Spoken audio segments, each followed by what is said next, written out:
सरकारले अध्यादेश ल्यायो, के ल्यायो, के ल्यायो न्युजमा आइरहेछ कि म के भन्छु भने नेपालीहरूलाई के तिमेर एयरपोर्ट जानुपर्ने छ। तिमेर सुन है, एनिमल हो। तिमेर एयरपोर्ट जानुपर्ने छ कोठेश्वरबाट।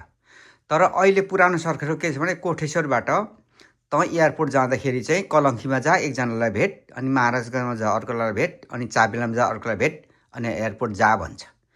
अब कोठेश्वरबाट सिधै तपाईँ एयरपोर्ट जाने हो नि, होइन? जाने हो नि एयरपोर्ट। अनि त्यसरी कलङ्की हुँदै महाराजगञ्ज हुँदै के अरे चाबेल हुँदै मान्छेले भेट्दै जानु छिटो कि कोठेश्वरबाट सिधै एयरपोर्ट जानु छिटो, होइन? भनेको मतलब अध्यादेश नलिए पनि बालेन सरकारको मान्छे छ नि, आखिर त्यो त पास भएर जान्छ नि।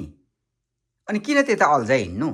हामीलाई छिटो काम पनि चाहिने, अनि छिटो काम गर्दा पनि कम्प्लेन गर्ने के ए पशु हो, कहिले गेन आउने हो, ए मुर्दार हो, ए नेपाली भेडा हो।